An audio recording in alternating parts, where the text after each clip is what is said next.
Flash റിപ്പോർട്ടിലേക്ക് സ്വാഗതം. Popcorn ഇഷ്ടമില്ലാത്തവരുണ്ടോ? ആരും തന്നെയാണ്. എല്ലാവർക്കും പോപ്കോൺ ഭയങ്കരമായിട്ട് ഇഷ്ടമാണ്. പ്രത്യേകിച്ച് നമ്മൾ സാധാരണ അത് സിനിമ കാണാനൊക്കെ പോകുമ്പോൾ കഴിക്കാറുണ്ട്, അല്ലെങ്കിൽ നമ്മൾ പുറത്തൊക്കെ വേറെ യാത്രകൾ പോകുമ്പോൾ കഴിക്കാറുണ്ട്. അങ്ങനെയൊക്കെ പോകുമ്പോൾ നമ്മൾ മേടിച്ചാണ് ഇത് കഴിക്കുന്നത്. സത്യം പറഞ്ഞാൽ നമുക്കിത് വീട്ടിൽ ഉണ്ടാക്കിയെടുക്കാൻ സാധിക്കുവാണെങ്കിൽ ഏത് സമയത്ത് വേണമെങ്കിലും നമുക്ക് ഇഷ്ടമുള്ളപ്പോഴും ഇത് കഴിക്കാൻ സാധിക്കും.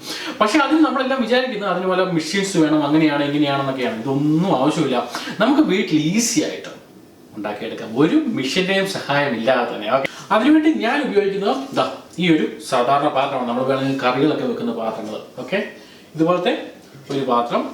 ഒരു പ്രത്യേകത മാത്രം, ഇതിന് മൂടിയുള്ള ഒരു പാത്രം വേണം എന്ന് മാത്രം. ഓക്കെ, അപ്പോൾ ഇതുകൊണ്ടാണ് നമ്മൾ അടിപൊളിയായിട്ടുള്ള പോപ്കോൺ തയ്യാറാക്കുന്നത്. ഓക്കെ, ഇതിൻ്റെ മെയിൻ ഇൻഗ്രീഡിയൻറ്റ് ചോളമാണ്. ഇതുപോലെ ചോളത്തിൻ്റെ ഈ സീഡ് നമുക്ക് കടയിൽ നിന്ന് മേടിക്കാൻ കിട്ടും പാക്കറ്റായിട്ട്. അത് എല്ലാ സൂപ്പർ മാർക്കറ്റിലോ അല്ലെങ്കിൽ എല്ലാ സാധാരണ കടകളിൽ ചെന്ന് ചോദിച്ചാലും മേടിക്കാൻ പറ്റും. ഇങ്ങനെ പാക്കറ്റിലായിട്ടാണ് ഇത് കിട്ടുന്നത്. ഓക്കെ, ഇതിന് ശേഷം നമുക്ക്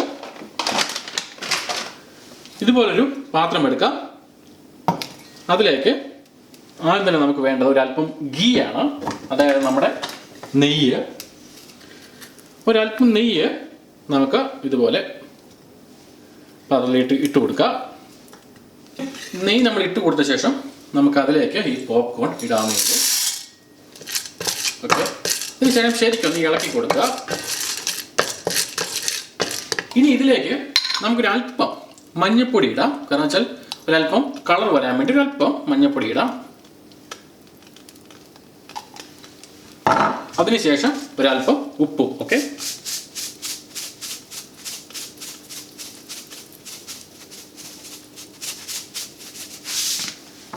അതിനുശേഷം ശരിക്കൊന്ന് ഇളക്കുക.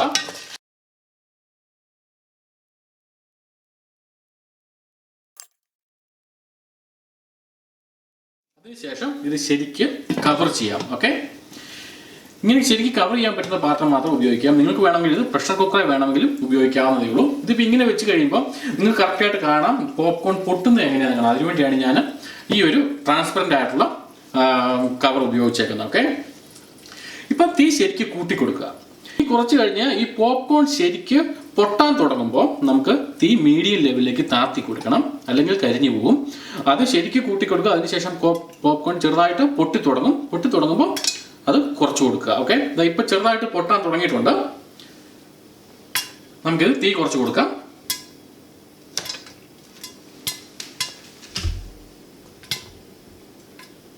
അപ്പോൾ പൊട്ടുന്നത് നിങ്ങൾക്ക് വ്യക്തമായിട്ട് കാണാം.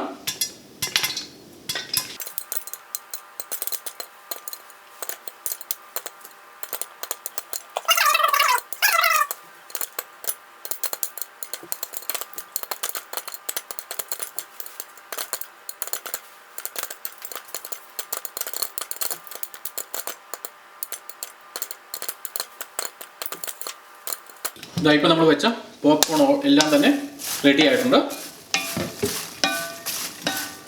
നമുക്ക് ഈ അടുപ്പത്ത് നിന്ന് ഒരെണ്ണം മാറ്റി വെക്കാം. അപ്പോൾ നമ്മുടെ പോപ്കോൺ റെഡിയാണ്. ഓക്കെ, വെറും 1-2 മിനിറ്റ് കൊണ്ടാണ് ഈസി ആയിട്ട് നമുക്കിത് ഉണ്ടാക്കി എടുക്കാൻ പറ്റുന്നത്. അപ്പോൾ നമ്മുടെ പോപ്കോൺ റെഡി ആയിട്ടുണ്ട്. ഇനി നമുക്ക് ചെറുതായിട്ടൊന്ന് ടേസ്റ്റ് ചെയ്ത് നോക്കാം.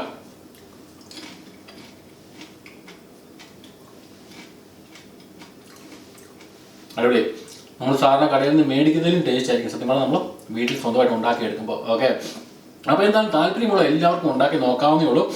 ഈ ചോളത്തിൻ്റെ സീഡ് മേടിക്കാൻ വളരെ എളുപ്പമാണ്. എല്ലാ സൂപ്പർ മാർക്കറ്റിലും നിങ്ങൾക്ക് മേടിക്കാൻ സാധിക്കും. അതുപോലെ അത് വളരെ വലിയ വിലയുള്ള കാര്യമൊന്നുമില്ല.